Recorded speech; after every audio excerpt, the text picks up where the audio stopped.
خب درود فراوان به همگی. بریم سراغ حل تمرین آخرتون، سری 5 از فصل 6. خب سوال اول گفته نمودار شیفت رجیستر عام 4 بیتی طراحی کنید که قابلیت‌های زیر رو داشته باشد: بدون تغییر، شیفت به راست، شیفت به چپ و بارگذاری موازی.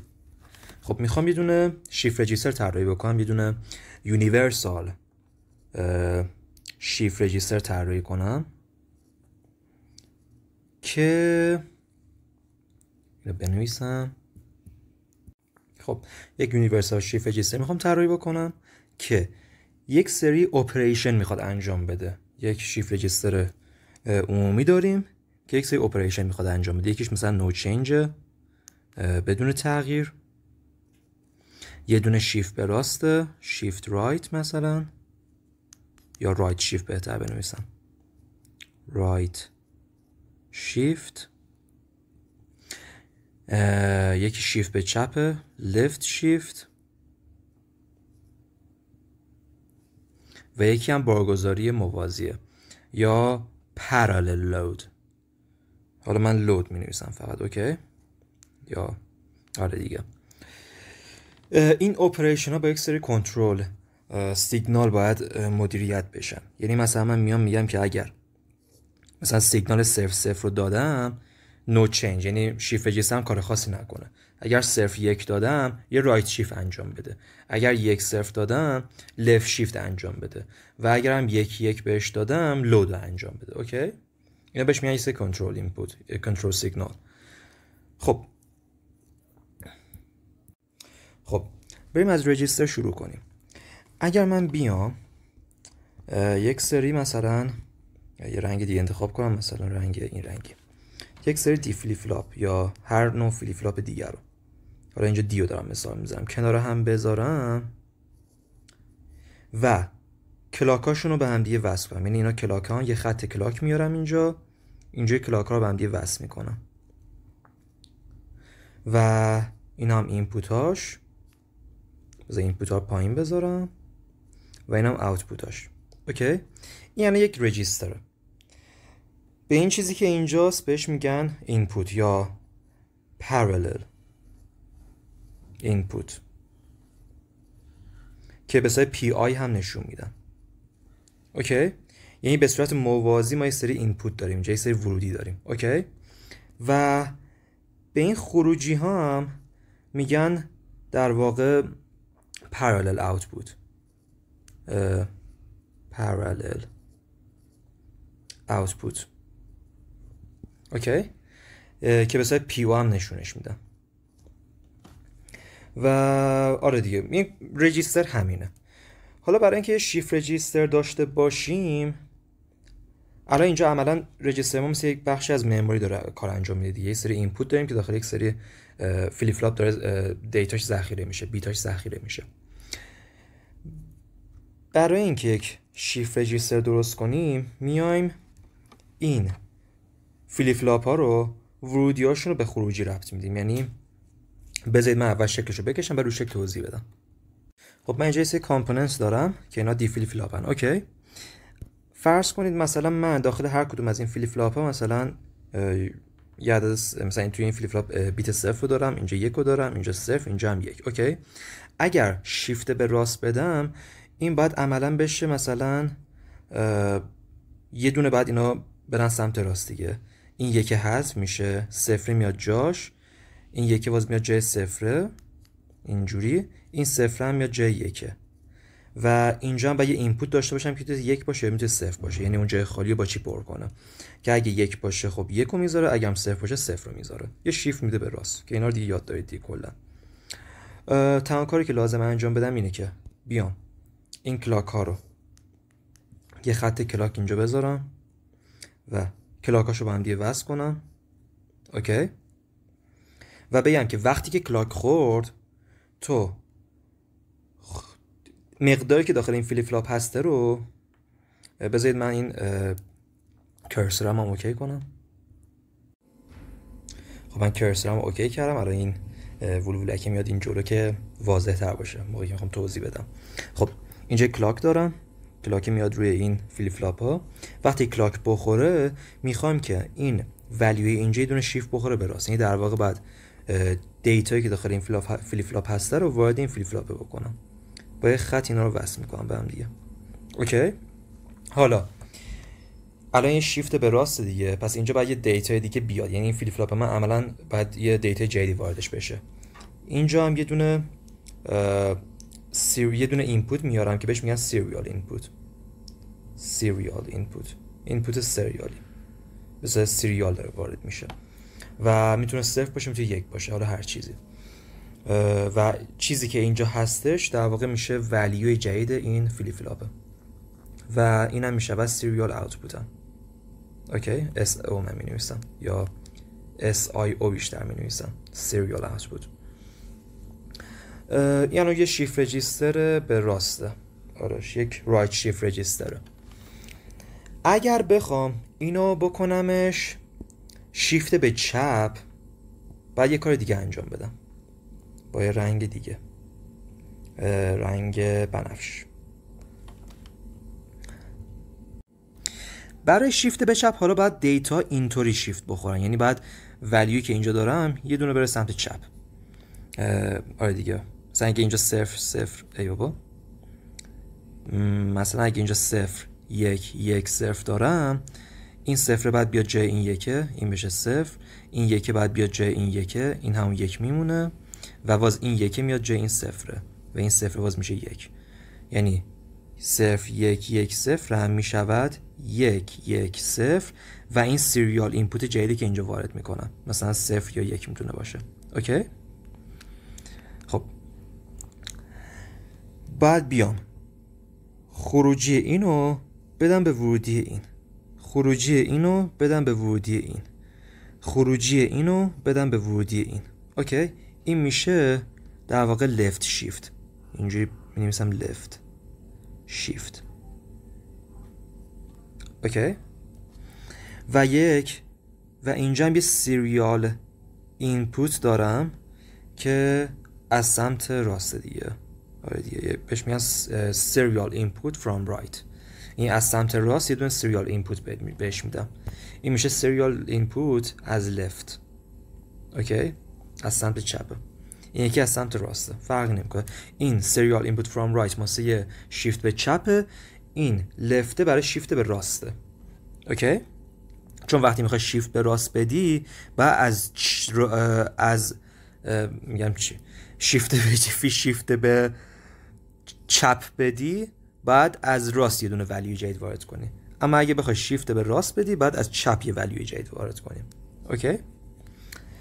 حالا میخوام اینا رو کمباینشون کنم، یعنی الان من شیفت به راست دارم، شیفت به چپ هم میدونم چجوری طراحی بکنم و بارگذاری موازی هم چیز خاصی نداره، صرفا من یک سری پارالل اینپوت دارم، مثلا پارالل اینپوت 3 2 1 و 0.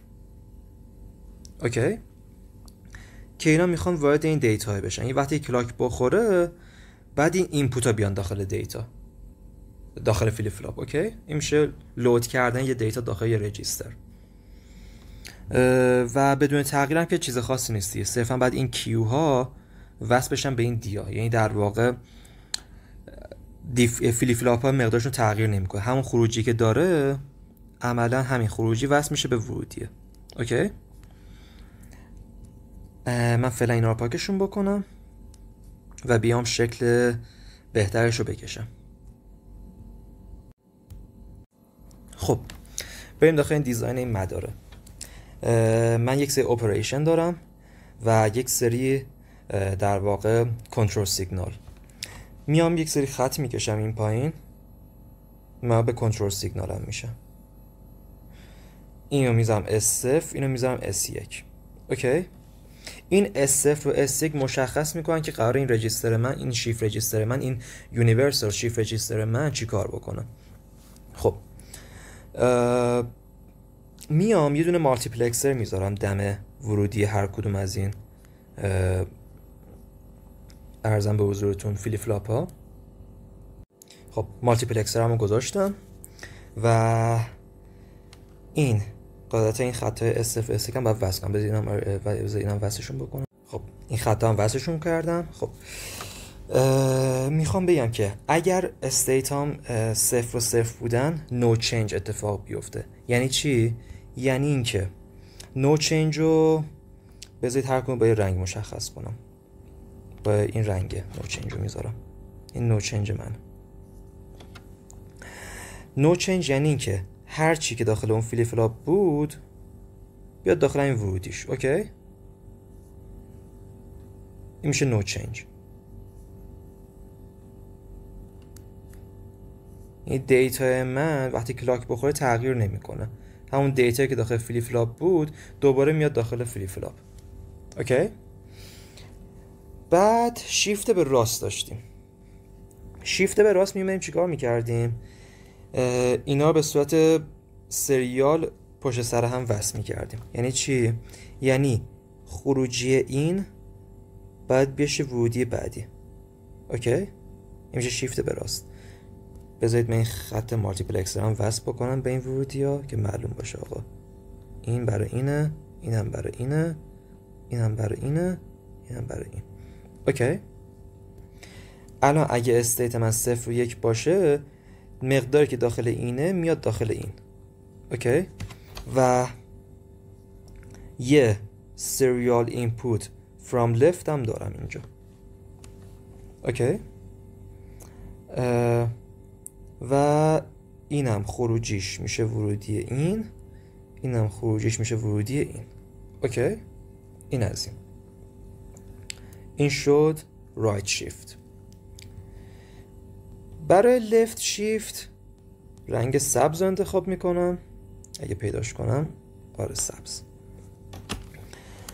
برای left shift این بعد بیاد بشه ورودی این.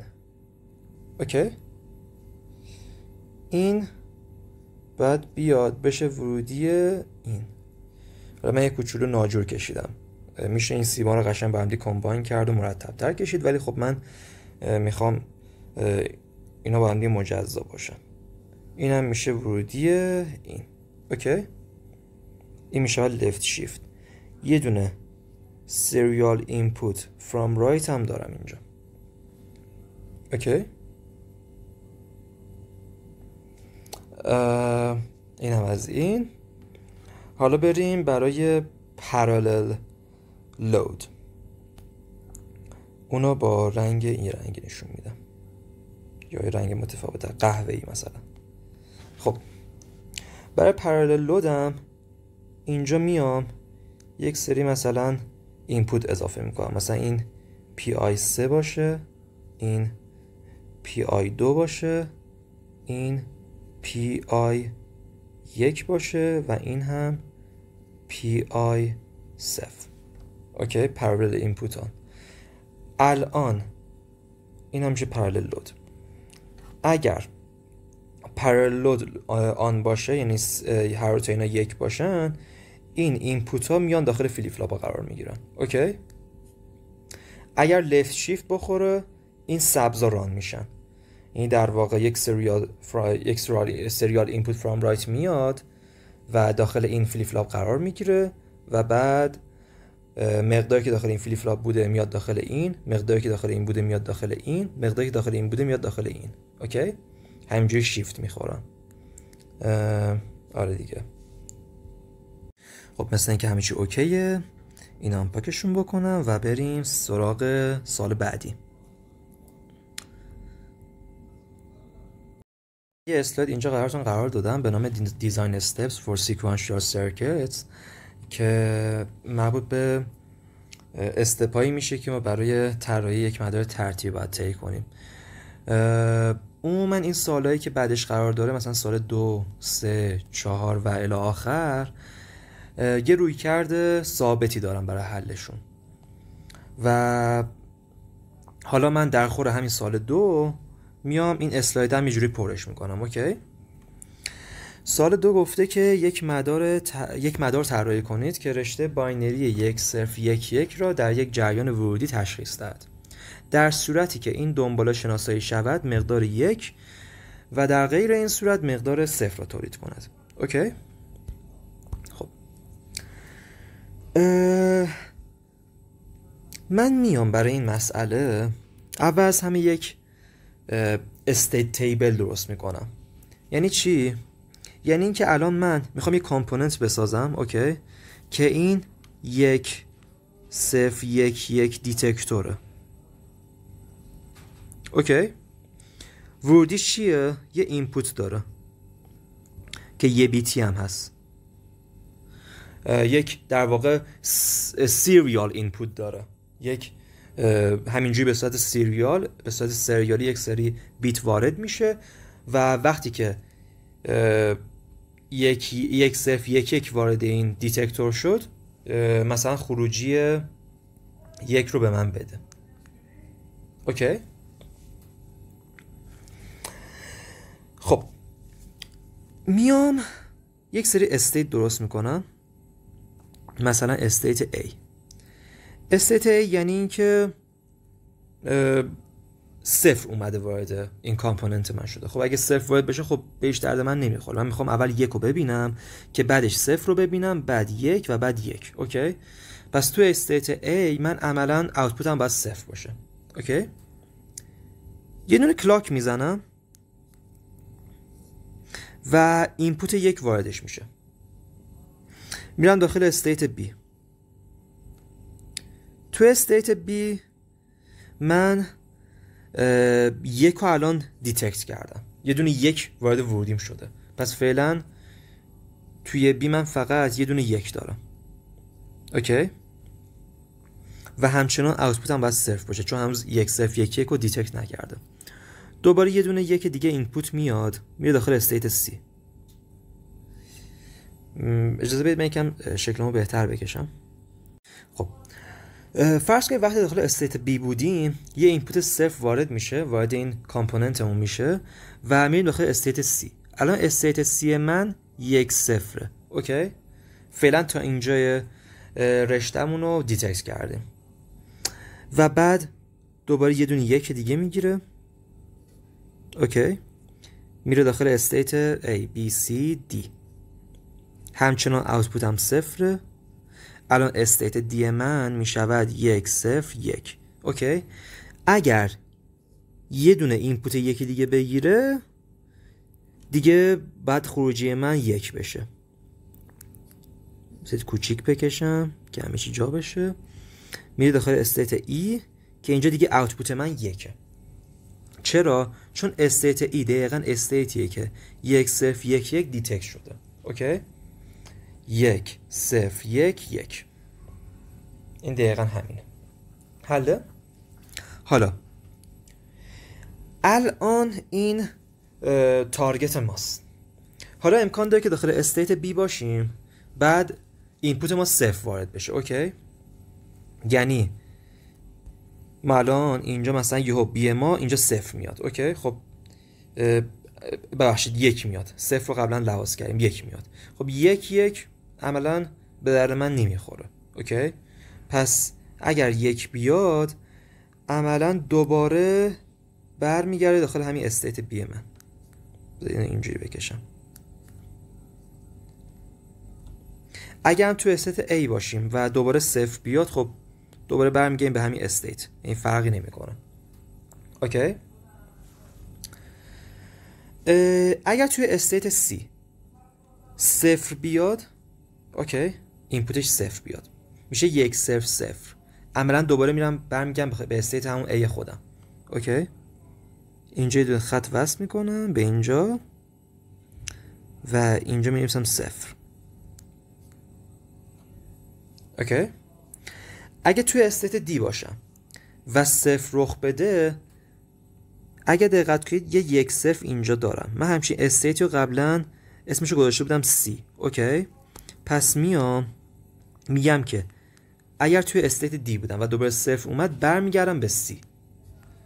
اوکی؟ پس اینجا اینطوری میشه اگر 0 اومد. و اگر E بعدش، حالا E رو هنوز مشخص نکردم، نه 1 نه 0.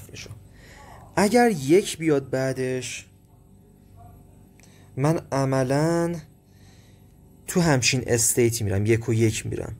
یعنی استیتی که خب 1 و 1 عملا به درم نمیخوره، این همون یکه، این فرقی برام نمیکنه. من زمانی یک برام ارزش داره که بعدش 0 باشه، که باز بعدش یه دونه یه استرینگ 1 و 1 دیگه داشته باشم. اوکی، پس عملا اینم به در من نمیخوره. یعنی اگر یک بیاد بعد از ای، ما میریم داخل استیت بی. اوکی، بذارید اینو باز با یه رنگ دیگه مشخص کنم. اگر دو تا حالت داره، اگر یک بیاد، اگر 0 بیاد. اگر یک بیاد میریم داخل استیت بی. اوکی، اگر 0 بیاد میشود 1 0. 1 0 استیت سی بود، پس برمیگردیم به استیت سی. اینطوری نشون میدم. این هم 0. اوکی، ما الان استیت دایاگراممون رو کشیدیم. حالا برای اینکه بتونیم این استیت دایاگرام رو تقریبا به یه چیزی نزدیک بکنیم که بعدش بتونیم اینو با یک سخت افزار ایمپلمنت کنیم، میایم یه تیبل براش تشکیل میدیم. اوکی، پس استیت اول ما یک استیت دایاگرام بود.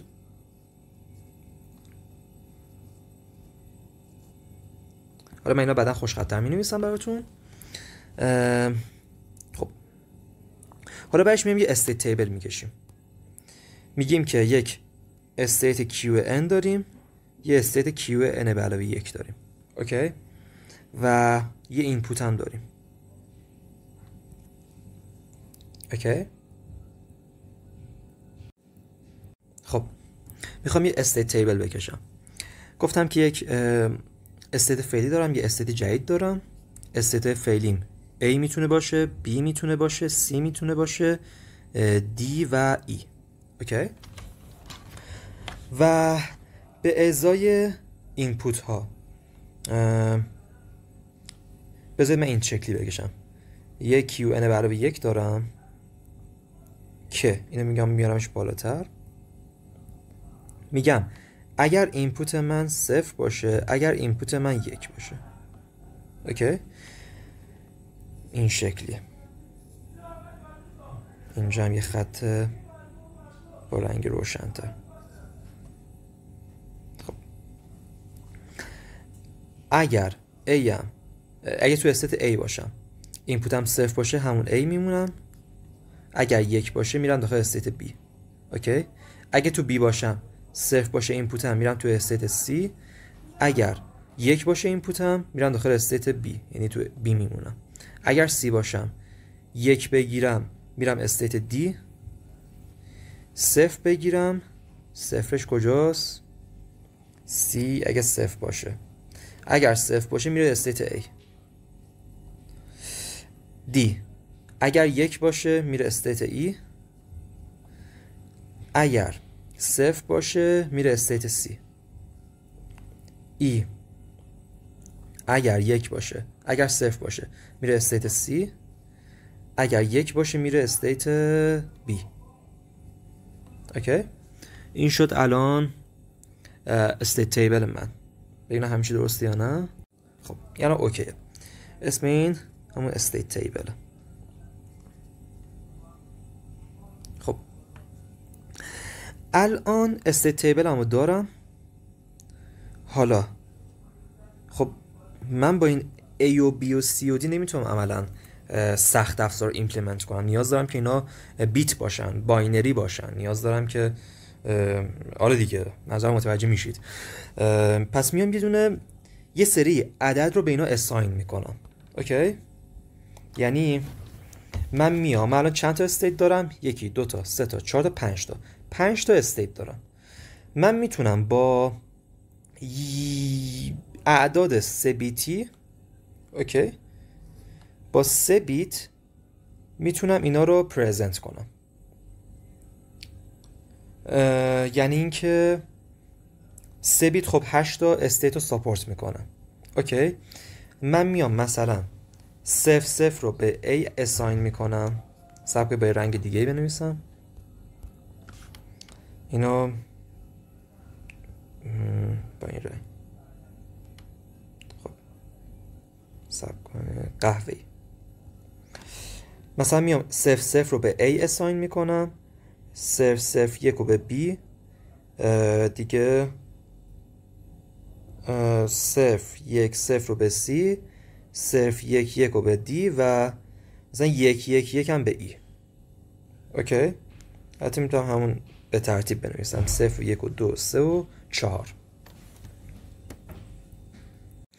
خب الان من چیکار کردم؟ یه دونه در واقع استیت اساینمنت انجام دادم با رنگ قهوه‌ای. این میشه استیت اساینمنت. اوکی.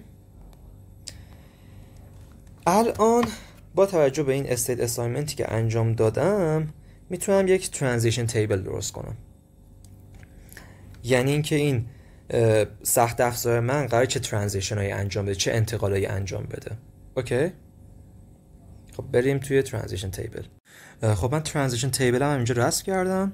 ببینید ترانزیشن تیبل دقیقا همون استیت تیبل ماست، فقط فرقش اینه که اون استیت اساینمنت انجام شده و ما دیگه اون اعداد باینری رو داخلش قرار دادیم و این دقیقاً کاریه که سخت افزار من باید انجام بده. یعنی در واقع باید این ترانزیشن ها داخلش انجام بشه.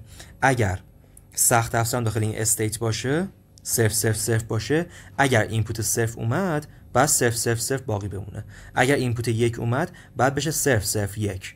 اوکی. حالا که ترانزیشن تیبل همو تشکیل دادم، میرم سراغ انتخاب فلیپ فلاپ که حالا اینجا خودش فلیپ فلاپ رو به ما داده، گفته که یک SR فلیپ فلاپ استفاده کنید برای ایمپلیمنت کردن این. ما الان اگر بخوام همین الان بریم سراغ ایمپلیمنتیشن نمیتونیم اینو ایمپلیمنت کنیم، چرا که این الان استیت فعلی و استیت جدید داره. خب ما باید یه چیزی داشته باشیم که بتونیم اینو باش ایمپلیمنت کنیم. یعنی شما نمیتونید تو کارنامه مثلا بیای بگی این استیت جدیدمه، حالا بیای نمیدونم، حالا چیز خاصی به ذهن من نمیرسه.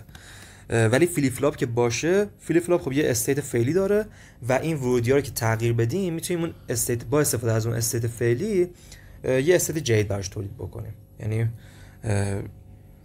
قطعا خوب توضیح ندادم، میرم شکل میکشم که شاید با شکل بهتر بفهمیم. اوکی، خودم هم بهتر بفهم که چی گفتم. الان یک سری فلیپ فلاپ میذارم اینجا، مثلا یه فلیپ فلاپ. اوکی، بذارید خوب بکشم. یعنی فلیپ فلاپ منه، مثلا اینجا SR. اوکی، یه استیت هم داره. الان این دیتایی که داخل این فلیپ فلاپ ذخیره شده، استیتی که الان داره. من میخوام بیام یک در واقع یه بلاک اینجا درست کنم، یه بلاک.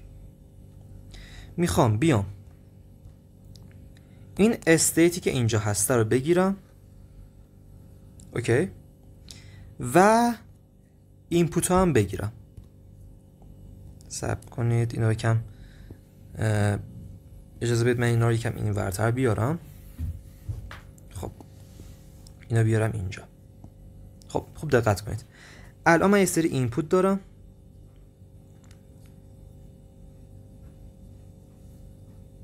اوکی، یه آوتپوت دارم.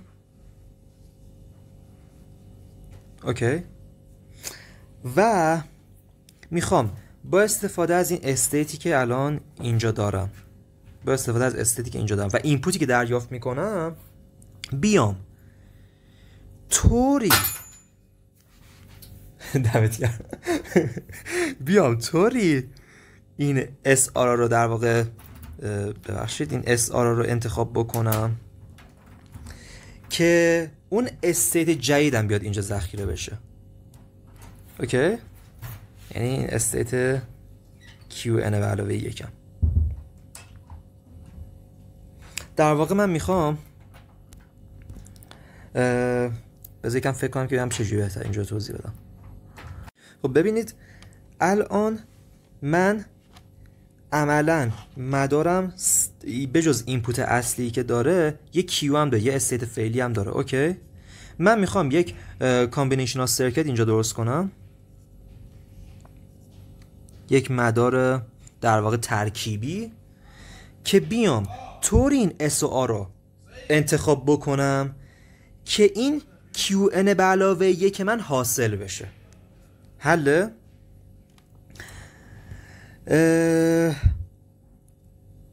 این الان اینطوریه دیگه. آره دیگه بذارید من اکسایتیشن تیبلش رو بکشم و بهتر توضیحش بدم.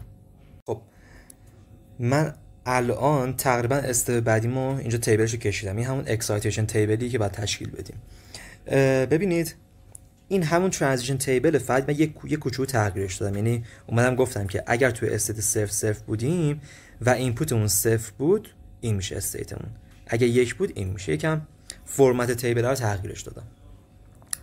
و الان من میدونم که چه دیتایی قراره داخل فلیپ فلاپم بره. اوکی؟ باید بیام یک کامبینیشنال سرکت اینجا درست کنم که بدونم این SR چی باشن این QN به علاوه 1 که من در واقع توش قرار میگیره. میام برای هر کدوم الان من عملا گفتم 5 تا استیت دارم و از 3 بیت هم استفاده کردم برای رپرزنت کردنشون. اوکی؟ میام برای هر کدوم از این بیت های فلیپ فلاپ میذارم. یعنی اگه اسم اینا رو بذارم V2 V1 و V0، این میشه S1 R1 هم، این میشه S2 R2 و این هم میشود S3 ببخشید برعکس نوشتم، این میشه S2 R2 S1 R1 و S0 R0. اوکی؟ اینجا من یک سری در واقع باز عدد قرار میگیره که باز بعد بیام یه کارنامه تشکیل بدم ببینم که اگر این پرزنت استیت هم و این اینپوت هم باشه، این S و R باید چی ست بشن. اوکی؟ فهم کنم اگر حلش کنم خودتون متوجه بشید. آره هرچی بیشتر توضیح میدم احساس میکنم بدتر میشه. اوکی؟ خب الان باید به چه چیزایی توجه کنم؟ به این قسمت و این قسمت. فعلا کاری به اون اینپوت ندارم. الان میخوام ببینم فلیپ فلاپ من باید چه مقادیری بگیره.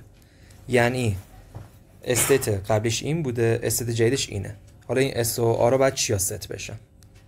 اوکی؟ خب کجا بودم؟ گفتم که الان اینا در واقع اون اینپوت های من هستن که بعد ببینم این اس آر رو چجوری باید بهشون ست کنم. اوکی؟ که این خروجی محقق بشه.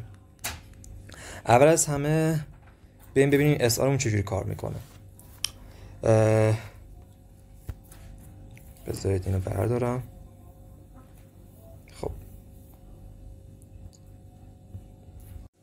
خب QN به علاوه 1 یک تیبل تشکیل میدم و میگم که S و R اینا 4 تا حالت میتونن داشته باشن. 1 0 1 1 و خب اگر استیت قبلی 0 بوده و استیت جدیدم 0 بوده یعنی اینکه ست نشده. حالا ریست میتونست بشه یا نشه. اوکی؟ یعنی اگر 0 1 باشه یا 0 0 فرق نمیکنه. این استیت قبلی رو حفظ میکنه، اینم ریست میکنه که اگر ریست کنه بازم 0 میمونه. اوکی؟ بذارید پاکشون نکنم باشه این چک نویسمون. برگرد عقب. خب استیت قبلی 0 بوده، استیت جدید 1، پس میدونم که ست شده. اوکی؟ اینجا دیگه don't care نمیتونم بذارم. بذارید اینجا می‌نویسم don't care.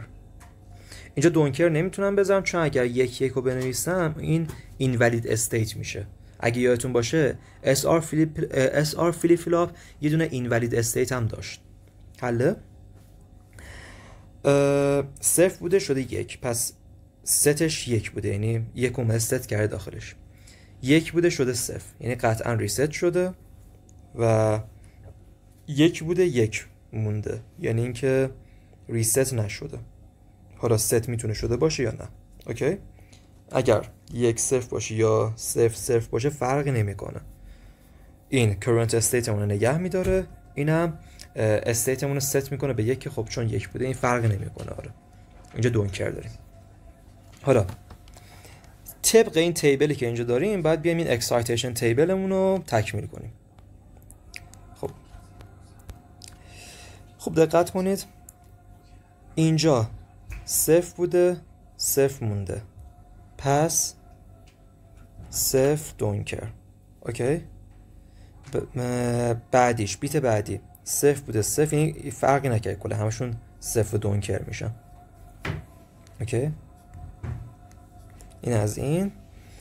به ازای اینپوت 1 فقط فلیپ فلاپ 0مون 1 میشه، یعنی در واقع اینجا 0 بوده اینجا شده 1. اوکی. 0 بوده شده 1، پس 1 0 بوده. بقیهشون همون 0 و دونکر باقی میمونن. اوکی. و من حالا بعدی هم تشکیل میدم که بقیهش هم شبیه همه.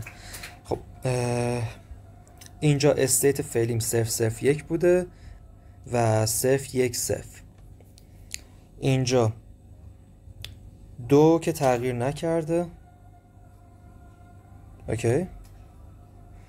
بعد 1 از 0 شده 1، از 0 بیاد به 1 باید ست بشه، 1 0.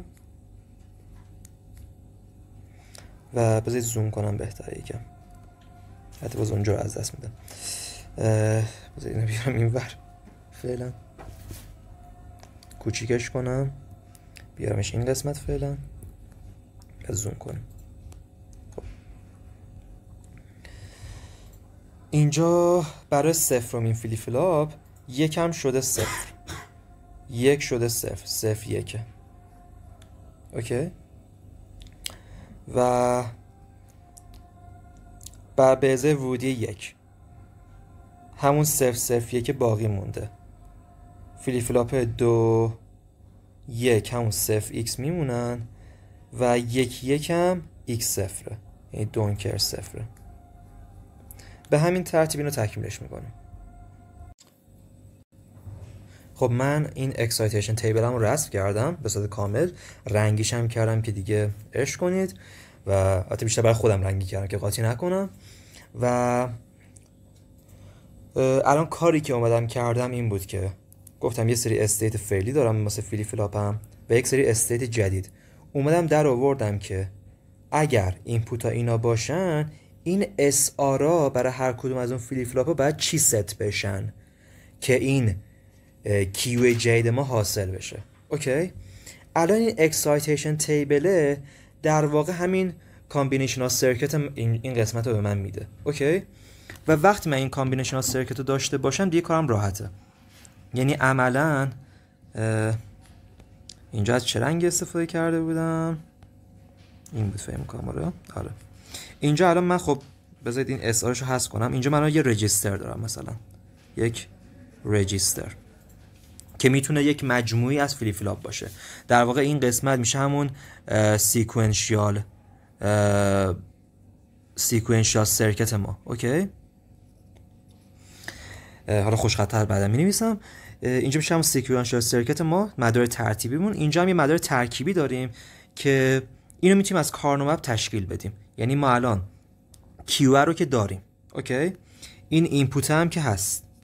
پس من میتونم با استفاده از این کیو و این اینپوت این قسمت بفهمم که این اس آرایی که این در واقع به طور کلی این ورودی هایی که قرار وارد این رجیستر بشن چیا باید باشن. اوکی. این وایرها یا این سیمایی که اینجا کشیدم میتونن 4 بیتی 8 بیتی یا 100 بیتی هر چقدر باشن. اوکی. اینا صرفا به صورت نمادینه اینجوری. اوکی. پس بریم کارمون رو تکمیل کنیم. الان باید بیام کارنامپ بکشم و بیام در بیارم که این کامبینیشن سرکت اینجا باید چه شکلی باشه. اوکی. خب من اومدم کارنامپ هایی که نیاز داشتم اینجا رسم کردم و برای هر کدوم از ورودی های فلیپ فلاپ یه دونه کارنامپ کشیدم. اوکی. مثلا برای S2 R2 دو تا کارنامپ کشیدم و اگه بخوایم برگردیم به این شکل هم نگاه کنیم، الان این کارنوم مپ ها به من همین بخش کامبینیشنال سرکت رو میدن، اون بخش مدار ترکیبیه. این مدلی که اینجا رسم کردم بهش میگن هافمن مدل. اوکی، که یک سری در واقع خب کجا بودم؟ گفتم که خب یه هافمن مدل اینجا و یک سری پرایمری اینپوت داره. اوکی، یعنی اینپوت اصلی که همون آیی که ما اینجا داریم و یک پرایمری آوتپوت داره، پرایمری آوتپوت.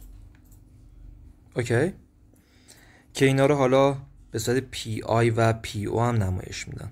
اوکی، تو سال یک هم یه همچین چیزی داشتیم شبیه بهش رو. البته اینجا پرالل اینپوت بود و پرالل آوتپوت. مثلا این قسمت آره دیگه میشد پی او، پرالل آوتپوت که اینجا نوشتم. اینجا پرایمری منظور، یعنی پرایمری اینپوت یعنی اینپوت اصلی. و الان میخوام از این کیو استفاده کنم. این کیو چیه؟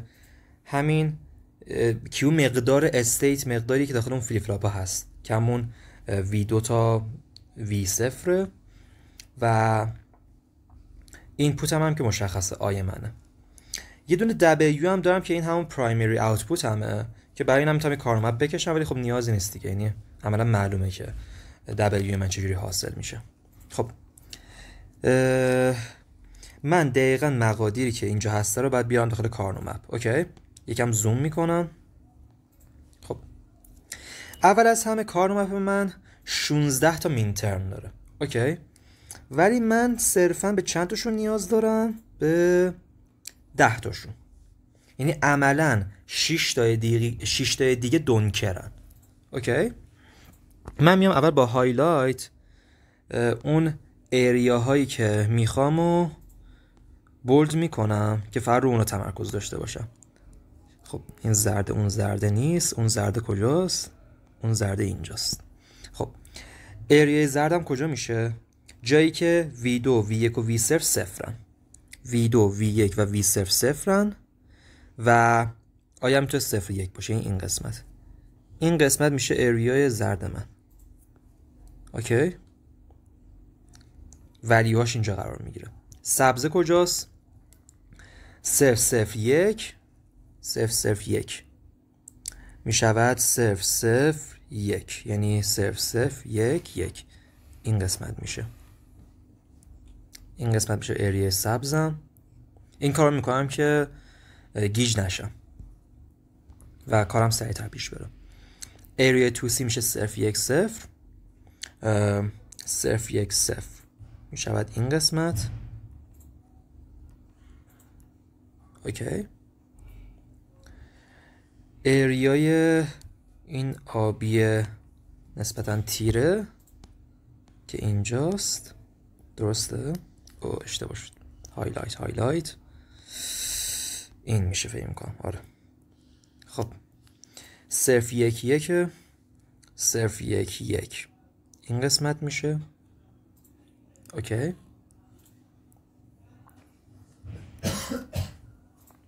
و ایریای کرم رنگم حتی قهوه‌ای روشن، همون کرم میشه فکر میکنم. 1 0 0 1 0 0 اینجا میشه. اوکی،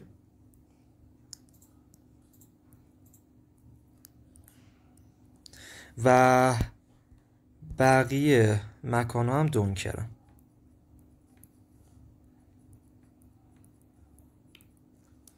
خب من ولیو ها رو داخل این کارنوم مپ ها میذارم و بعد ادامه کار رو با هم دیگه پیش میبریم.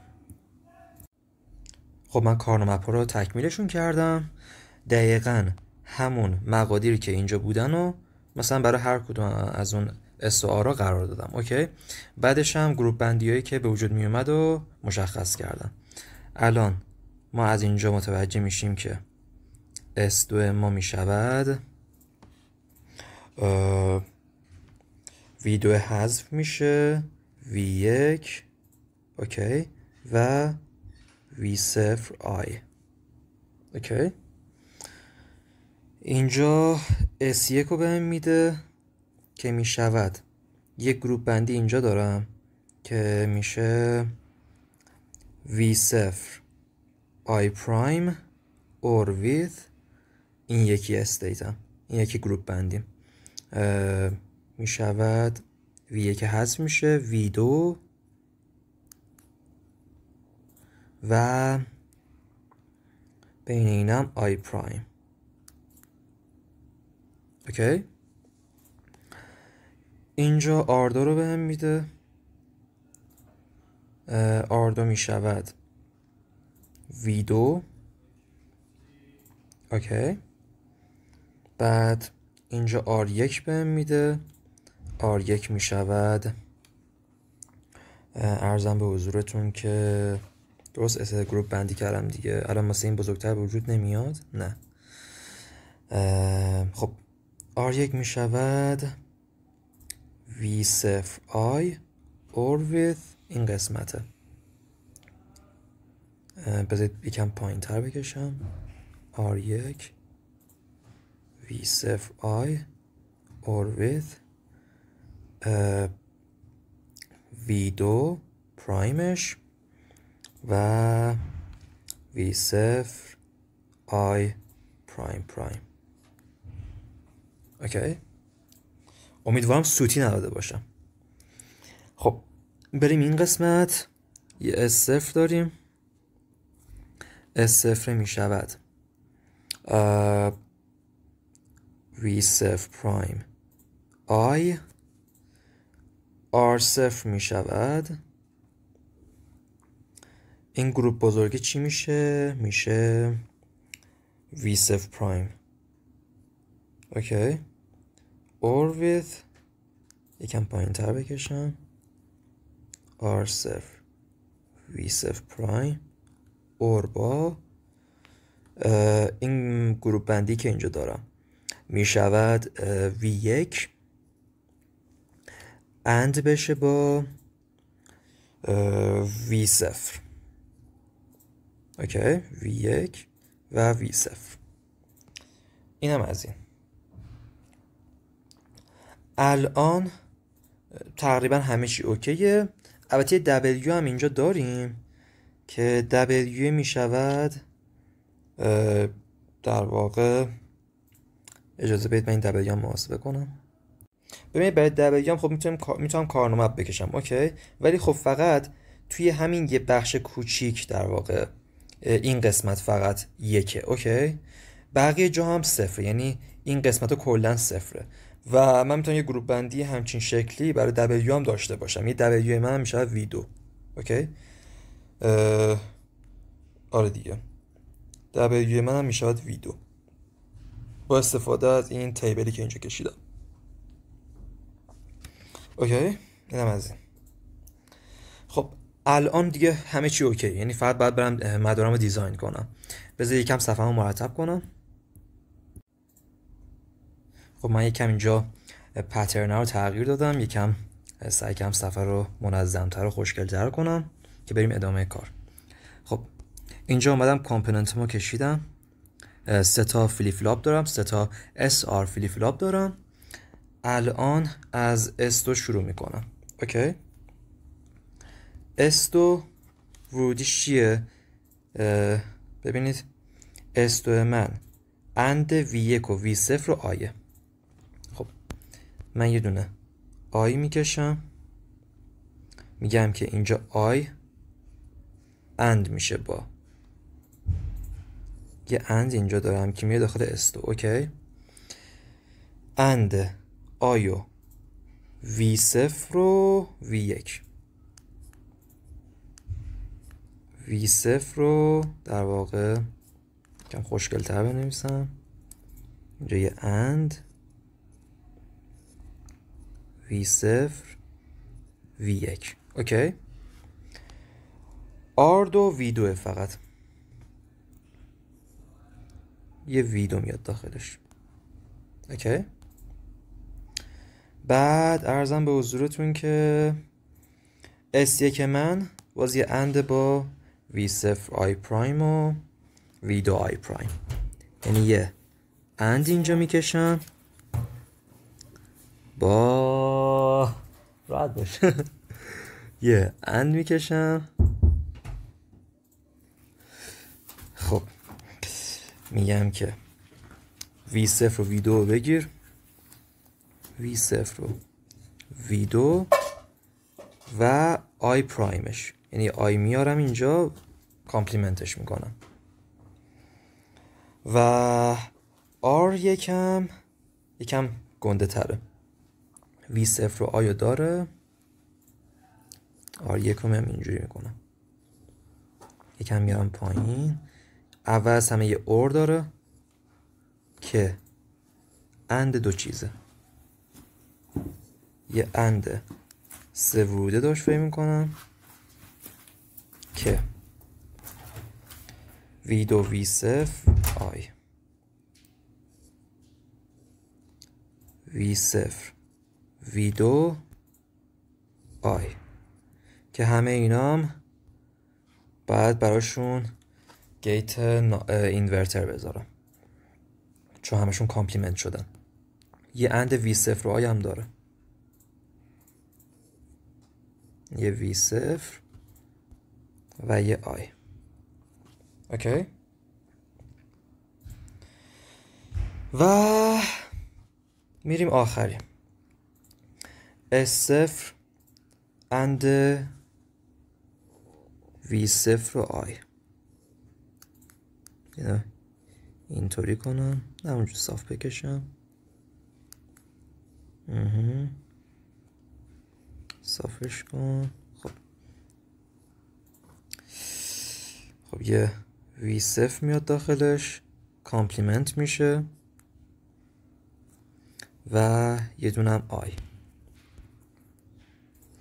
این آیه رو با یه رنگ دیگه مشخص میکنم چون میخوام در واقع کورسپاند بکنه به این آبی همون پرایمری اینپوته و اینا هم که کیو هایی هن که اینجا فیدبک شدن داخل این کامبینیشنال سرکته. خب اینجا هم حالا بریم اینو اوکیش کنیم. R0 میشه یه اور گیت باید بذارم چون اور دوتا انده. بذار یکم خوشگل تر بکشم اینا رو. خب من داشتم اینجا مداره رو دیزاین میکنم و متوجه شدم که اینجا سوتی دادم. ببینید اینجا R0 من این گروپ بندی بزرگی که اینجا دارم معادل با I پرایم در واقع. آره دیگه V1 V2 V1 و V0 حذف میشن، ساده میشن، فقط یه دونه I پرایم میمونه که میشود I پرایم. اینجا در واقع من باید اینو پاکش بکنم، یه I بدم بهش، کامپلیمنت شده و این قسمت هم V1 و V0. باز اگه جایی اشتباه کردم دیگه بهم بگید که باز اصلاح کنم بعداً. خب الان مدار من تکمیله، فقط بعد اینو یکم ببرم این ورتر. یه کلاش جا موند، صبر کن اینجوری. خب و خب آوتپوت هم باید وارد کنم. یه W هم دارم که می شود با V2، یعنی اینجا V2 می شود همون W من. اوکی، این V2 و منطقی هم هست دیگه. الان اگه به استیتا نگاه کنید فقط جای W1 میشه که در واقع V2 یکه. اگر V2 صفر باشه خب W من هم صفره. اوکی. و آره دیگه من فکر میکنم الان دیگه مدارم کامل شده و اوکیه. الان اگه دقت کنید دقیقا مدار من همین دیزاینی رو داره که ما اینجا قبلا شمای کلیش رو نگاه کردیم. یعنی یک سری ولیو از داخل ریجسترهای من خارج میشن که میشن استیت فعلیم. بعد این استیت فعلی با این پرایمری اینپوت هم یک کامبینیشنال سرکت روشون میزنیم و این میتونه هم به من W رو بده و هم میتونه به من مقادیر رو بده که بعد وارد این فلیپ فلاپ ها بشن. این قسمت قرمز رنگ متمایل به صورتی همین قسمت کامبینیشنال سرکتی که من قبلا بهتون گفته بودم و چیزی که از اکسایتیشن تیبل به وجود میاد. اوکی؟ پس یه مرور داشته باشیم. اومدیم یه استیت دیزاین، یک استیت دیاگرام درست کردیم. از استیت دیاگرام رفتیم سمت در واقع استیت تیبل. بعد که استیت تیبل رو تشکیل دادم توی این قسمت اومدم گفتم که خب من با این A و B و C و D که نمیتونم کار کنم، نمیتونم با اینا هاردور تشکیل بدم. اومدم یک استیت اساینمنت انجام دادم، با همون رنگ قهوه‌ای حالا نشون میدم. اینجا اومدم یه استیت اساینمنت در واقع اپلای کردم روش. بعدش که این اساینمنت رو انجام دادم رسیدم به ترانزیشن تیبل. حالا اینا رو خوشخط‌تر براتون قرار میدم. یه ترانزیشن تیبل، اوکی، که ترانزیشن رو در واقع نشون میده. این ترانزیشن تیبل اینجا. بعد که ترانزیشن تیبل به وجود اومدم فلیپ فلاپ رو مشخص کردم.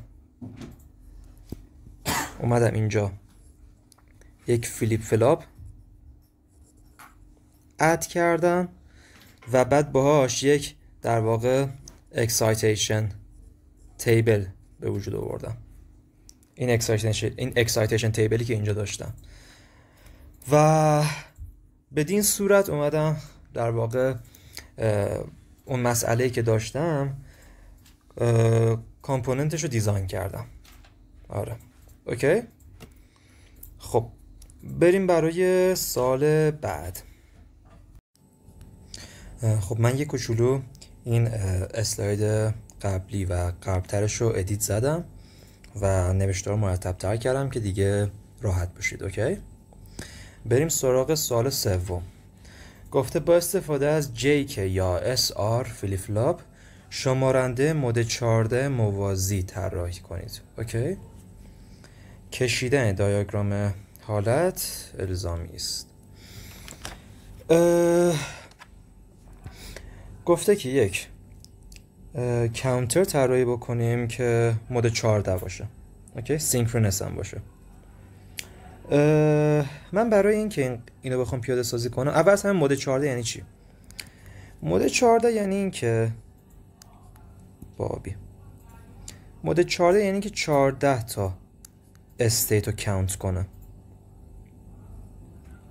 اوکی، یعنی از استیتش صفر شروع میشه، مثلا از صفر شروع میکنه به کاونت کردن، بعد 1، بعد 2، بعد میره جلو تا اینکه مثلا به استیت 13 میرسه، به عدد 13. بعد اینجا دوباره برمیگرده به صفر. اوکی، در واقع این میشه استیت دیاگرامش.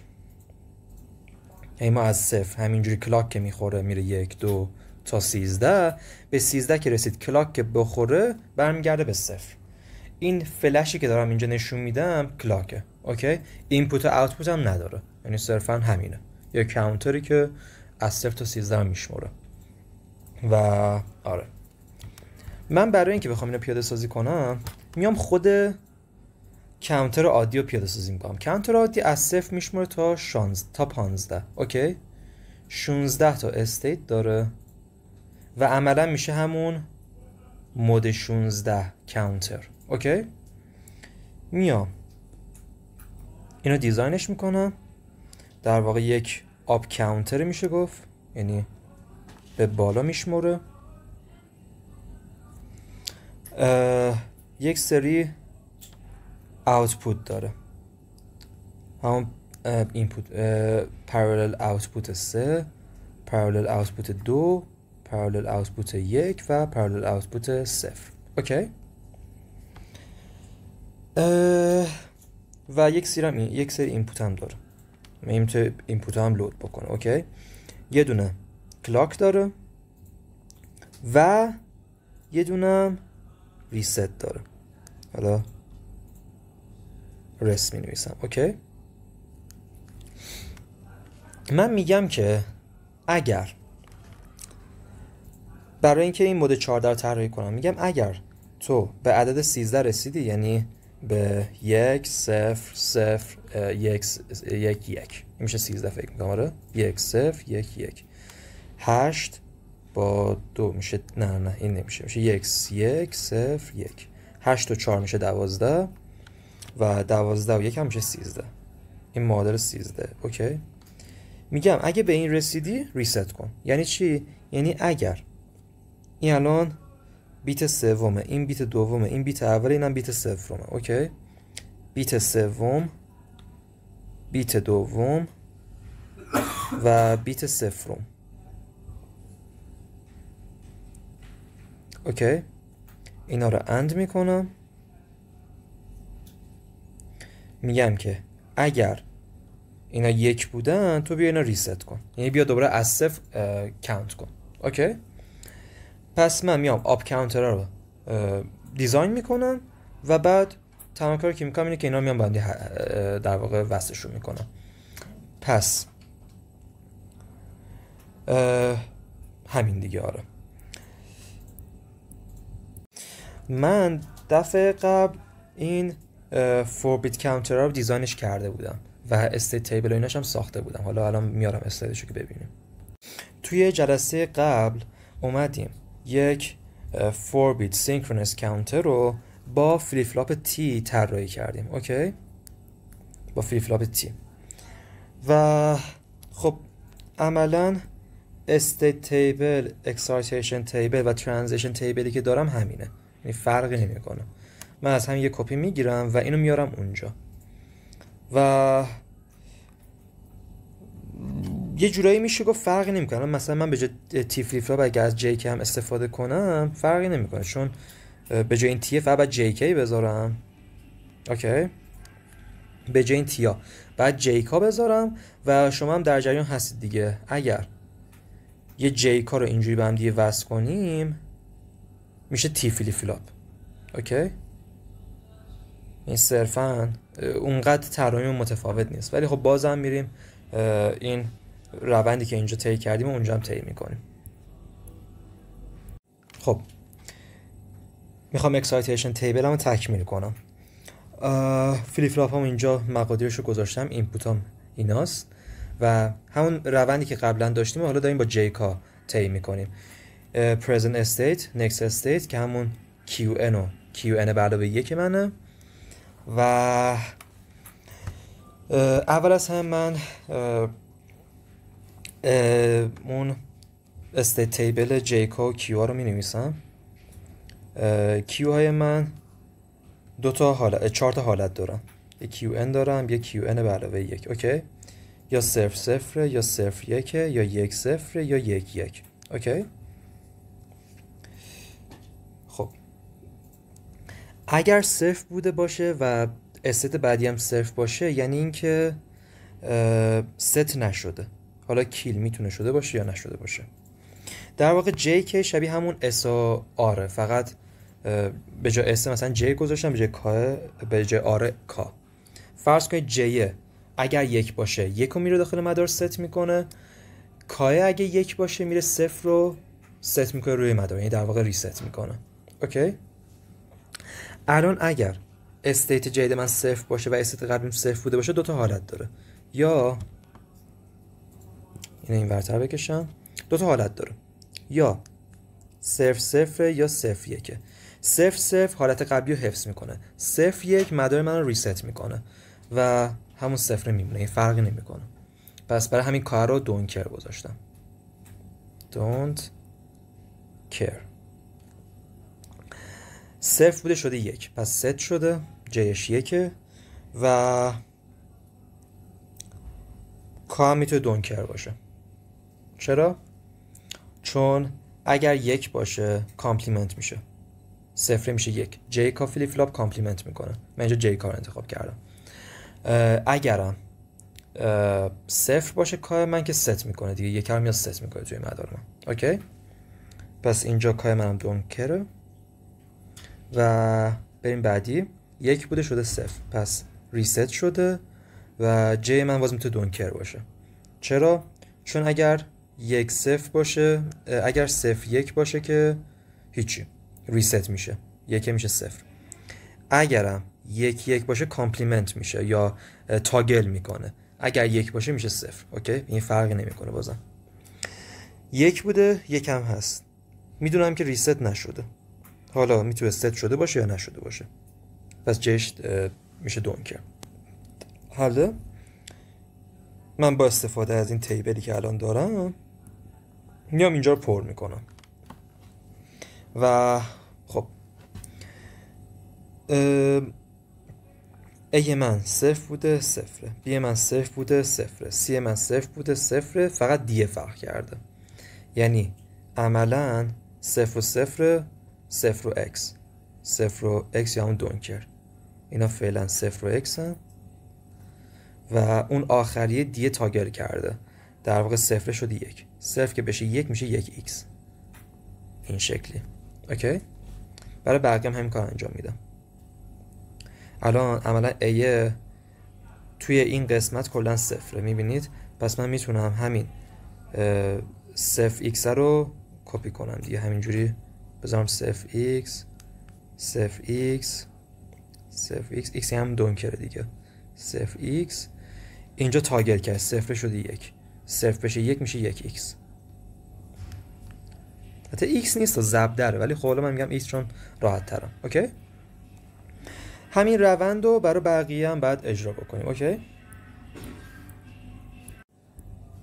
بذارید من این چند تا اول حالا انجامشون میدم، بقیه‌شو دیگه پاوز میکنم و خودم پیش میبرم. بی رو چک کنیم. توی این حالت ها 0 بوده، یعنی همون 0x منه تا اینجا. بعد اینجا باز تاگل کرده میشه 1x. بعد 1 بوده، 1 هم هست توی این استیت های اینجا، 1 1 میشه x 0، یعنی x 0 x 0 x 0. توی این قسمت باز تاگل کرده، از 1 شده 0، از 1 بشه 0 جش x کاهش 1، جش x کاهش 1. حله؟ خب من با اجازهتون این سوالا رو قبلا داخل چک نویس خودم حلش کرده بودم و یه جوری از همونجا کپی کردم و آوردم همینجا. اون تیبلی که بهتون گفتم و ادامه میدید، کلش رو رسم میکنید و بعد برای هر کدوم از این J و K، A و B و C و D کارنامه میکشید. مثلا الان A اینجاست، این J A، اینم K A. اوکی، برای هر کدوم از این کارنامه میکشیم و یک سری در واقع چی بهش میگن، یک سری معادله براشون به وجود میاد. اوکی، و با استفاده از این در واقع ترمایی که اینجا داریم میایم مدارمون رو دیزاین میکنیم.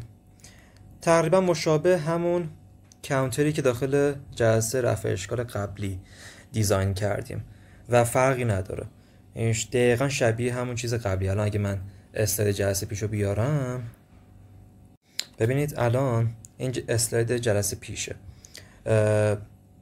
CD BCD و D، اینجا اند CD اند BCD و ما الان تو این قسمت هم داریم، تو این قسمت هم CD رو داریم و اند BCD و اینجا هم که در واقع مثلا D رفته داخل این. اگر دقت کنید J و K ورودیاشون برابره، چون در واقع اینجا شبیه به همون تی فلیپ فلاپ خودمونه. بذار با یه رنگ دیگه ای بنویسم، رنگ سبز رنگ. این معلا اینجا میتونم به جاش تی فلیپ فلاپ بذارم، چون اگر J و K رو اینجوری به هم دیگه وصل کنم همون تی فلیپ فلاپ میشه. اوکی، فلاپ، یه همون تی فلیپ فلاپ خودمونه. بعدش که آپ کاونترم رو دیزاین کردم، اینجا آپ کاونترمه و بعد اومدم گفتم که خب حالا اگر A و B و C که اینجا اسمشو گذاشتم 3 و 2 و 0، در واقع این میشه A هم، این میشه B، این میشه C، این میشه D. اوکی، البته اینجا باید یه اشتباه ریزی کردم.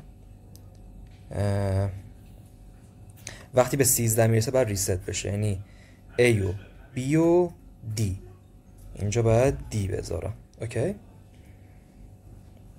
این میشه P او D. parallel output D. اینا اگر یک بودن تو بیا ریست کن اینا رو. ریست چیکار میکنه؟ میاد همه اینا رو صفر میکنه. حله. بریم سوال بعدی. سوال 4 گفته با استفاده از دی فلیپ فلاپ یک مدار 4 بیت رینگ کاونتر طراحی کنید. رینگ کاونتر اینطوریه که مثلا یه دونه اینیشیال استیت براش در نظر میگیریم، مثلا ارزم به حضورتون 1 0 0 0. اوکی، یک لاک میخوره، صفر یک میاد اینجا، یه دونه میاد شیفت میخوره میاد جلو، یک لاک دیگه میخوره، یک واز میاد جلوتر، دوباره کلاک میخوره، یک میاد خیلی جلو و دوباره کلاک میخوره میفته در واقع استیت قبلی. اوکی، اینجوریه. یعنی این یک هی در واقع شیفت میخوره میره جلو و برمیگرده جای اولش. در واقع شبیه به همون شیفت رجیستره. اوکی، یک شیفت رجیستری که در واقع رایت شیفت رجیستره که میاد یک در واقع سریال اینپوتش همون چیزیه که اینجا هست. این اگه بخوایم به صورت ابتکاری دیزاینش بکنیم، من باید خروجی اینو بدم به سریال اینپوت اینجا که اگر اینجا یکم اومد اینور دوباره برگرده روی همون فلیپ فلاپ اولم. اوکی، خب چون سوال نسبتا ساده ایه، ما دیگه عملا جای سخت رو طی کردیم. جای سختش همینجا بود. من دیگه اینم با اجازهتون از داخل همون چک نویسم کپی میکنم و روی پاسخ توضیح میدم. خب یه نمه شلخته است ولی خب میتونیم متوجه قضیه بشیم. من اینجا این قسمت QN همو دارم، current state همه، اینجا QN به علاوه یک همه. اوکی، present state همه، میگم present state، new state همه یا next state همه. و چون قرار از دی فلیپ فلاپ استفاده کنم، دی فلیپ فلاپ اینطوریه که هر چیزی که یعنی Q باشه QN به علاوه یک هم همون میشه، یعنی در واقع فرقی نمیکنه.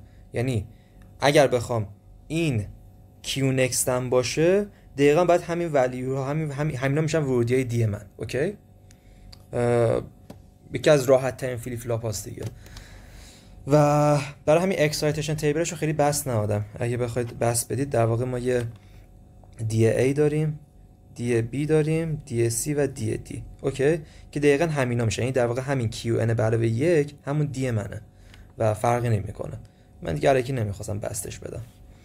و آره دیگه میام این جایی که سبز کردم همین استیت همه. اوکی، در واقع من الان یه کارنامپ دارم که 16 تا مین ترم داره. اوکی، با اینکه صرفا من 4 تا مین ترم برام مهمه چون 4 تا استیت بیشتر ندارم و همون 4 تا استیتی که مهمه رو هایلایت کردم. گفتم که مثلا 1 0 0 که میشه 1 0 0 اینجا، این مثلا میشه در واقع یکی از اون اریاها. چون بذارید ببینم، آره گفتم که اگر 1 0 0 0 بود A من باید 0 باشه. میبینید دی A من اونجا 0، B من باید 1 باشه، B من اینجا 1، C من باید 0 باشه، C من اینجا 0، D من باید 0 باشه، D من اینجا 0. اوکی، بعدی 0 1 0 0 0 1 0 0. A من 0 قرار دادم، B من 0 قرار دادم، C من 1 قرار دادم، D من 0 قرار دادم. و بقیه جاها به جز اینجا دونکرن. اوکی، این جایی هم که من خالی گذاشتم دونکره، چون چک نویسم بود یه جورایی دیگه کامل ننوشته بودم. و بزرگترین گروپ بندی رو انجام میدید و به اینا میرسید. و شبیه به همون میگم شیفت رجیستر فرقی نمیکنه. ورودی فلیپ فلاپ B A در واقع همون فلیپ فلاپ قبلیشه. ورودی فلیپ فلاپ C استیت قبلی مثلا B. میبینید DSC B. این شد از سوال 4. بریم سراغ سوال 5. سوال 5 گفته با استفاده از JK فلیپ فلاپ یک مدار 3 بیت رینگ کاونتر طراحی کنید. من با اجازهتون اینم میخوام کپی بگیرم و روی پاسخ توضیح بدم. این سوال نسبت به سوال اولی که سوال دومی که حل کردیم واقعا ساده ترم، برای همین ترجیحم اینه که دیگه خیلی نه وقت خودم رو بگم نه وقت شما رو. present استیت دارم. اول از همه رینگ کاونتر من این دفعه 3 بیتیه. خب راحت تره. 1 0 0 دارم، بعد 0 1 0 و بعد 0 0 1. اوکی؟ اینا استیت دایاگرام منم. مستقیم رفتم اکسایتیشن تیبلش رو رسم کردم، چون دیگه استیت اساینمنت هم نیاز نیست انجام بدم. خود استیت هم یک باینری نامبرن و یک یونیک باینری نامبرن و نیاز نیست اساینمنت خاصی روشون انجام بدم. پرزنت استیت هم مشخصه، نیو استیت هم مشخص کردم و فلیپ فلاپ هم خب گفته JKه. میام برای هر کدومشون کارنامه تشکیل میدم و ایریا ها مشخص کردم، جایی که مهمه. بقیه جا چیه؟ بقیه جا دونکره. اوکی؟ اینا همشون دونکره، جاهایی که در واقع چون چک نویسه دیگه خودم خیلی موقع اذیت نکردم. خب بعد گروپ بندی ها رو انجام میدید و اینا. راستی اینجا کار من یکه دیگه معلومه و یه جورایی کار من اگه داخل جدول نگاه کنید اصلا نیازی به این که بخوایم براشون تیبل بکشیم نیست، یعنی کار من معلومه که همیشه یکه. اوکی؟ توی سوال 3 هم همینطور. تو سوال 3 هم اگه دقت داشته باشید من اینجا با یه رنگ متفاوت کرم، اینجا دی من کاش کلن یکه. من برای همینه که اینجا دیگه براش کارنامه نکشیدم، چون میبینید دیگه همش یک و دونکره و بقیه استعدادم که بقیه ترما هم که دونکرن، پس نیازی نیستش که بخوام براش کارنامه بکشم. توی سری قبلا بهتون گفته بودم که این فلیپ فلاپ همیشه تاگل میکنه، برای همین تیش همیشه یکه. خب سوال 5 هم که فکر میکنم همیشهش واضحه، فقط این که آره دیگه چیز خاصی نداشت، فقط هم نداره. بریم سراغ سوال 6. سوال 6 گفته با استفاده از دی فلیپ فلاپ یک مدار 4 بیت جانسون کاونتر طراحی کنید. جانسون کاونتر میاد دوباره باز یک اینیشیال استیت داره، مثلا 1 0 0 0 4 بیت دیگه، درسته؟ 1 0 0 0 یه دونه کلاک میزنیم، یه دونه یک میاد اینجا، این در واقع این یک شیفت میخوره و یه دونه یک میاد پشت سرش. یک کلاک دیگه میزنیم میشه 1 1 0. یک کلاک دیگه میزنیم میشه 1 1 1 1. در واقع این یکا عملا دارن میگن یه جوری دارن رژه میرن، متوجهید؟ همین جوری تکرار میشن. دوباره کلاک میخوره، این دفعه 0 میاد حالا وسط، میشه 0 1 1 1.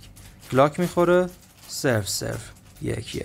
کلاک میخوره میشود ای بابا میشود 0 0 0 1. دوباره کلاک میخوره میشود 0 0 0 0 و دوباره کلاک میخوره میشود 1 0 0 0. یعنی آره دیگه اگه بخوام اینو به صورت ابتکاری دیزاینش کنم میشه در واقع همون رایت شیفت رجیسترم.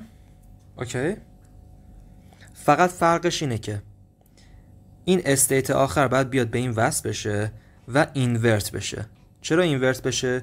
که وقتی که مثلا رفتم روی 1 1 1 یکی میاد اینجا دیگه، این بشه 0، یعنی 0 بعدش بیاد روی serial input from left'م. اوکی، این میشه ابتکاریش. یعنی عملا شما اگه شیفت رجیستر رو یاد داشته باشید نیاز نیست براش مپ و اینا تشکیل بدید، اما بعضی از سوالا مثل این سوال و داخل امتحان امکان داره که استاد ازتون بخواد که شما حتما استیت تیبل تشکیل بدید، اکسایتیشن تیبل تشکیل بدید و بعد دیزاینتون رو نسبت به اونا انجام بدید. اوکی؟ من با اجازهتون برای این سوالم میام از چک نویسم کپی میگیرم و روی پاسخ توضیح میدم. خب استیتام خب مشخص بودن. یه پرزنت استیت دارم، دوباره یه نکست استیت دارم، نشون دادم، گفتم که خب دی فلیپ فلاپ کارم راحته، همون چیزایی که داخل نکست استیت هستن داخل ورودی فلیپ فلاپ هم همونا باید باشن. اوکی؟ یعنی این ستون با این ستون هیچ تفاوتی نداره. اوکی؟ میام کارنامه‌ام تشکیل میدم و در آخر باز هم میرسید به همون شیفت رجیستر، در واقع همون رایت شیفت رجیستری که داشتیم، فقط یه اینورتر اینجا اضافه میشه. اوکی؟ بریم سوال هفتم.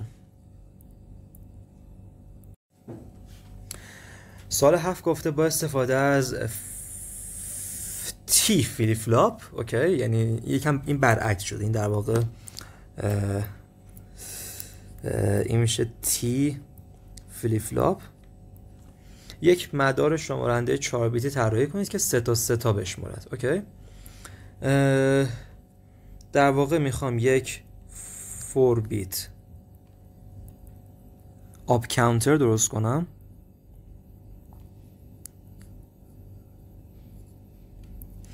که 3 تا بشماره. اوکی؟ 3 تا.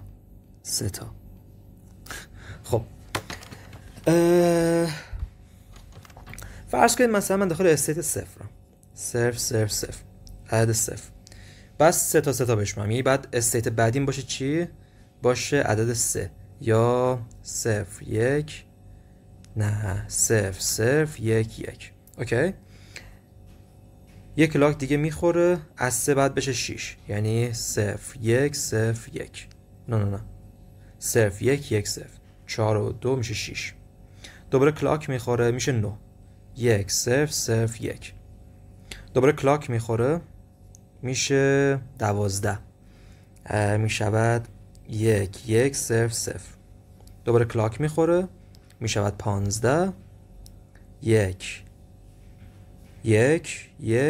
درست دارم میگم؟ آره دیگه 15 همش با هم دیگه است. و اگر دوباره کلاک بخوره باید برگرده به اینجا. اوکی؟ اینا میشن استیتام. ببینید من یه جورایی میشه گفت راحت ترین استیت تیبل رو تشکیل دادم، یعنی کار خودم رو سخت نکردم. من میتونم اینجا مثلا یک پرالل لودم مثلا اضافه کنم. یعنی چی؟ یعنی اینکه بیام یک سری اینپوت بگیرم توی اون کامپوننت، الان یه کامپوننت دیگه، یک سری اینپوت میگیرم، مثلا فرض کن اینپوت من باشه 0 1 عدد 2، بعد از 2 بیام 3 تا بشمارم. اما اگه بخوام این کارو بکنم دیگه خیلی کارم پیچیده میشه، این truth تیبلش، میگم truth تیبل، اون استیت تیبلش و ترانزیشن تیبلش خیلی طولانی میشه و حوصله‌شو ندارم. اوکی؟ خلاصه کلام که میام این کارو میکنم، یعنی میگم کارو سخت نمیکنم، میگم آقا اینیشیال استیت من اینه و اینجوری 3 تا میخوام بشمارم. و آره بعضی از کامپوننت ها هستن که مثلا پرالل لود هم دارن، شما وقتی اونو آن میکنی یک میذاری میاد از داخل اینپوت داده رو میخونه و بعد کانتر رو که آن میذاری یکش میکنی میاد کانت میکنه و داخل آوتپوت اینا رو هی نمایش میده. اوکی؟ خب من با اجازهتون دوباره میرم چک نویسم کپی پیست میکنم اینجا و از روی پاسخ بهتون توضیح میدم، چون بازم سوال پیچیده نیست، دقیقا مشابه همون سوال اولی است که حلش کردیم. خب کجا بودیم؟ یک present state دارم، new state هم نوشتم و بعد اومدم excitation table نسبت به اینا به دست آوردم. اوکی؟ گفته تی فلیپ فلاپ، خب تی فلیپ فلاپ استفاده کردم، گفتم کجا تاگل شده، بعد اومدم کارنامه پاشو کشیدم، تی صفر رو نکشیدم چون نیازی نبود، یعنی تی صفر بذار یه خط ریزم روش بکشم. T0 نیازی نبود چون T0 رو میدونیم که همیشه 1. اوکی؟ 1 2 3 4 5 تا. صرفا 5 تا از مین ترمای اینجا برای من مهمن. اوکی؟ میشه مین ترمای این قسمت رو اجازه بدید من به یه هایلایت همون سبز. هایلایت سبزم کجاست؟ هایلایت سبزم گم کردم. ایناش. خب اینا رو میبینید؟ اینا همون مین ترمای اصلی هن. من با سبز هم نشون میدم که بدونیم. خب بقیه جا هم دونکره. بزرگترین گروپ بندی ها رو انجام میدید و بعد تیاتون کامبینیشنال سرکتش درست میشه. اینجا همون اکسایتیشن تیبل است که به اون یه کامبینیشنال سرکت بهمون داده، همون مدار ترکیبیمون. همه اینا رو قبلا بحث کردیم دیگه. حالا اگه به صورت اومدید جامپ کردید این قسمت ویدیو بدونید که ما اینجا قشنگ توضیح دادیم و تو این قسمت قشنگ توضیح دادیم. اینجا هم رودمپمون رو نشون دادیم. اوکی؟ پس اگه یو جامپ کردی اومدی سال 7 و میبینی من توضیح زیاد نمیدم، بدون که بعد بری اون قبلی رو نگاه کنی. و بعدش هم اومدم مداره رو دیزاینش کردم. امیدوارم که اینجا سوتی نداده باشم. اوکی؟ چک نویسمه. انشالله که درسته. و اگر حالا یه جای ریزو اشتباه کردم بهم خبرش رو بدید که باز اصلاحش کنم. و آره دیگه توضیحاتم که قبلا بهتون دادم درست بوده. یعنی مهم مفهوم کاره که بهتون گفتم. فکر میکنم جایی اشتباه نکردم. الان که دارم چک میکنم حس میکنم همیشه درسته. خب بریم سوال 8. سوال 8 گفته مدار یک جمع کننده ترتیبی را رسم کنید به طوری که ورودی های A و B هر کدام در یک رجیستر مقدار دهی شده باشند و خروجی را در یک رجیستر دیگر ذخیره کند. اوکی؟ یه جورایی سوال گفته که ما یک سری رجیستر داریم مثلا. اوکی؟ از داخل این دیتا من خونده میشه. اینا با هم دیگه با یه فول ادر مثلا اد میشن و بعد خروجیش هم میره داخل یک رجیستر ریخته میشه. اوکی؟ من اینجا یک در واقع لود میکنم به صورت یه سری پی آی دارم، پرالل اینپوت دارم که لود میشن و بعد اینجا باز یک سری پرالل آوتپوت دارم که باز خروجی این رجیسترن که اف ای میاد میخونه و باز میریز داخل رجیستر. اوکی؟ خب من با اجازهتون حلی که احسان داشته رو اینجا پیست میکنم و دیگه یه توضیح مختصر میدم و تمام.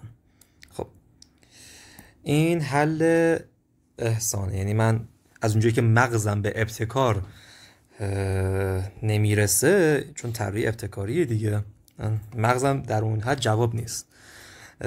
کاری که احسان کرده رو دقیقا کپی پیست کردم و میبینید دیگه یه سری رجیستر قرار داده، یک فول ادره، کلاک که میخوره اینا پرالل آوتپوت ها میان داخل اینجا. اینا سیمای 4 بیتی هن مثلا. اوکی؟ اینا 4 بیتی هن همشون و اینا باز یه بیتیه. یه دی فلیپ فلاپ اینجا گذاشته که کری حاصل جمع قبلی رو اینجا ذخیره کنه که اگر دو تا عدد جدید باز اومدن میخواستن جمع بشن از اون کریه باز استفاده کنه. درسته؟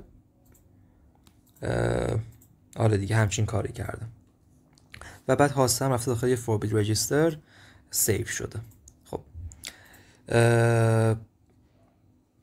اگر اینو خوب متوجه نشوید داخل گروه مطرح بکنید که بتونیم براتون بیشتر توضیح بدیم. بریم سوال آخر. خب بریم سراغ سوال آخرتون. سوال 9 گفته مدار مربوط به دیاگرام زیر رو رسم کنید. این سوال دیگه نسبت به سوال دیگه یه جورایی ساده تره. یعنی ما عملا مسئله‌ای نداریم که بخوایم ازش استیت استخراج کنیم. صرفا یک سری استیت بهمون دادن، ترانزیشناش هم بهمون نشون دادن و یه راست میریم اکسایتیشن تیبلش رو رسم میکنیم و بعدش هم دیزاینش میکنیم. اوکی؟ من با اجازهتون تیبلش رو رسم کنم. خب من اینجا اکسایتیشن تیبل رو رسمش کردم، کارنو مپ هم تشکیل دادم چون اکسایتیشن تیبلم همه اون 16 تا ترمو شامل میشد، برای همین اون ترمایی که 1 میشدن رو داخل کارمپ قرار دادم، اونایی هم که 0 میشدن رو دیگه ایگنور کردم. اوکی؟ خب برای اینکه بخوایم اینو دیزاینش کنیم میایم یک کوچولو ابتکار به خرج میدیم. اول از همه وقتی که شما این زیگزاگار داخل کارنامه میبینید یکی در میون 1 و 0 شده، بدونید که یک XOR یا XNORی در کاره. حله؟ خب من از TA شروع میکنم، میام این قسمت رو با این قسمت میگیرم. اوکی؟ اگه دقت کنید توی این دوتا ستون C من 0، اوکی؟ یعنی یه C پرایم دارم. حله؟ الان میخوام TA رو تشکیل بدم و اگه بخوام اینا رو بندی لیست کنم، اگه اینا مثلا C پرایم در نظر بگم که 0، بعدش به X و A و B نگاه میکنم. 0 0 0 شده 1، یعنی 0 0 0 خروجی داده 1. اوکی؟ 0 0 0 0 1 خروجی داده 0. 0 0 1 خروجی داده 0. بعد ارزم به حضورتون 0 1 0 0 خروجی داده 0. 0 1 0 0 خروجی داده 0 و 0 1 1 0 خروجی داده 1. 0 1 1 0 خروجی داده 1. الان اگه دقت کنید اون ترمایی که تعداد بیتای 1 فرد داره، چی گفتم؟ ببینید الان اون ترمایی که من تعداد یکام داخلشون فرده 0، اونایی که زوجه 1، یعنی عملا اینجا یک XNOR داریم. اوکی؟ یعنی من یه C پرایم دارم و X و A و B با هم دیگه XNOR شدن. اوکی؟ X و A و B XOR بعدش XNOR. اوکی؟ این شد TA من. TA B هم به همین صورت. من به این قسمت نگاه میکنم، میبینم که خب اینجا C من 1، یه C دارم اند میشه با چیا؟ اینجا 0 0 0 یعنی در واقع اینجا C من 1 دیگه. 0 0 0 1 0 0 0 1 داده 0. 0 0 1 1 داده 1. اوکی؟ اینجا در واقع یه XNOR دیگه داریم، یعنی یه XOR این شکلی داریم و بعد نورش میکنیم، ناتش میکنیم. XOR یعنی تعداد بیت 1 بیت ننویسم، بیت 1 فرده. اوکی؟ یعنی اگه 0 1 باشه یا 1 0 باشه میگفتیم این که آقا XOR 1 رو ریترن میکنه. اگه تعداد 1 فرد باشه توی اون باینری نامبرمون، XORشون باید بشه در واقع 0 1 1. اوکی؟ خب اینجا چون زوجه شده 1، چون موقع فرد بوده شده 0، پس اینجا هم یک XNOR در کاره، پس نات گذاشتم. حالا میریم در بعدی دیگه کل اینو شامل میشه. اوکی؟ یعنی عملا تی سی من میشود XOR همه اینا، X و A و B و C. اوکی؟ حالا باید چک کنم که ببینم این XOR یا XNOR. 0 0 0 0 شده 0. اوکی؟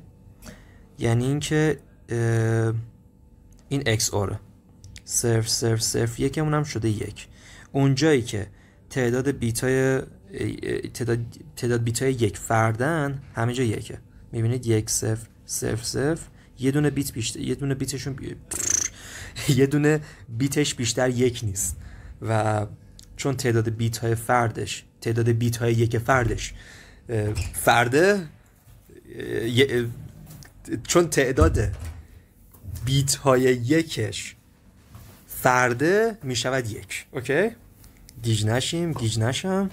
پس اینجا XOR همه اینا رو داریم.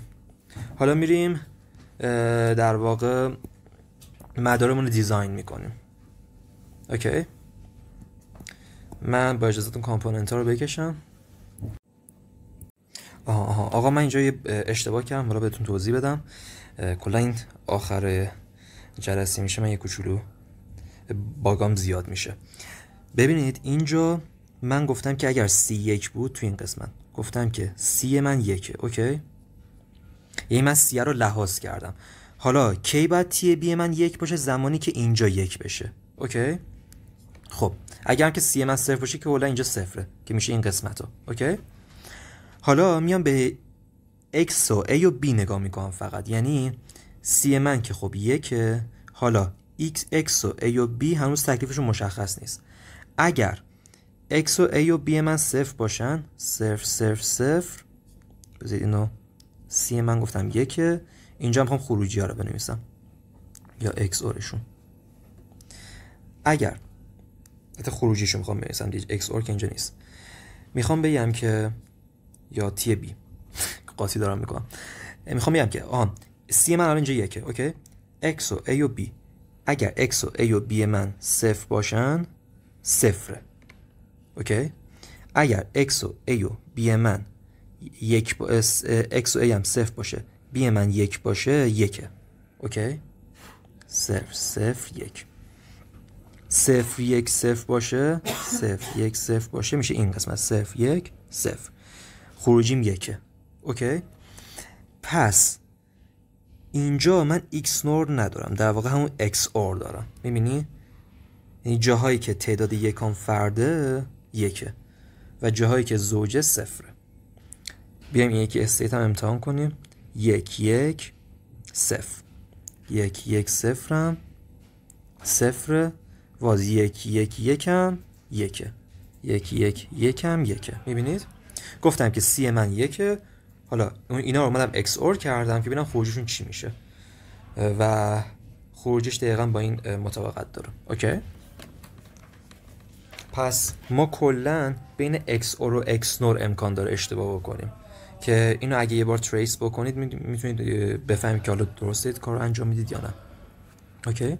اگر هم که C من 0 باشه، خب این ترم من کلا 0 میشه این حالتهای دیگه. حله؟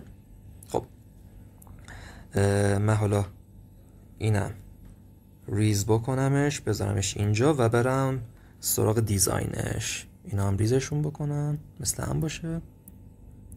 خب یه دونه اینپوت X دارم. اوکی؟ و از تی C شروع کنیم که XOR همشونه. میام که آقا بیا این X رو XOR کن. اوکی؟ بذارید اینو با مشکی نشون بدم. یه XOR اینجا داریم که میاد داخل C. اوکی؟ فلیپ فلاپ C. و یه AND و XOR هم اینجا داریم، یعنی حتی بذارید اول اینو تکمیلش کنیم. خب X با A و مثلا با این رنگ نشون میدم و B و با این رنگ و A و B و خود C هم با بنفش. بنفش خیلی بذار بنفش رنگ زایه بذارم. اوکی؟ که زایه باشه، رنگش معلوم باشه. خب این شد XOR همه اینا که میاد ورودی C میشه. حالا بریم B. یه AND گیت میخوام برای B. اوکی؟ که یه ورش C، یه ورش C اینجوری میذارم و یه ور دیگهش میشه واسه همون XORمون.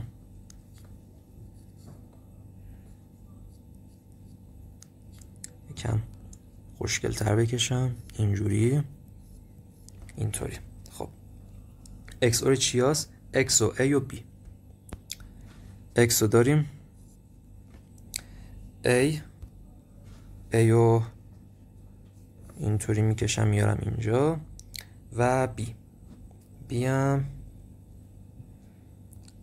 به بدترین شکل ممکن دارم دیزاین میکنم، اینم میاریم اینجا. اوکی، بذار راحت تر کنم کارم دیگه. این بیه اینه، اوکی، اینم ایه. دیگه فرض کنید من کشیدم اینا رو. اوکی، خب و او شارژم به تمام میشه. خب و دیگه چی؟ تی ای. حالا تی ای هم یه اند گیت داره، مثلا اندش رو همینجا بذارم. اوکی، بعد یه سی پرایم میاد داخلش. سی پرایم هم سیم این شکلی بود، کامپلیمنتش میکنم و یک XOR داره. اوکی، که ورودی این XOR XO یکیش X، این X رو خوب کشیدم و دیگه تلپورتش نکردم جای مختلف، اصلا این وایر استفاده کردم. X رو دارم، A هم قرمز بود، قرمز متمایل به صورتی و B هم سبز بود، سبز، اینم سبز، اینم B. A و B و X و البته اینجا X نوره، اینجا XOR بود و C پرایم هم که اوکیه. از شواهد پیداست که همه چی اوکیه، انشالله که اوکی باشه. اگرم جایی رو سوتی دادم یا اشتباه کردم بهم بگید که اصلاحش بکنم. اینم از سوال آخر و تمام دیگه، به معنی واقعی کلمه تمام شد. فاینال اساینمنت. خسته نباشید.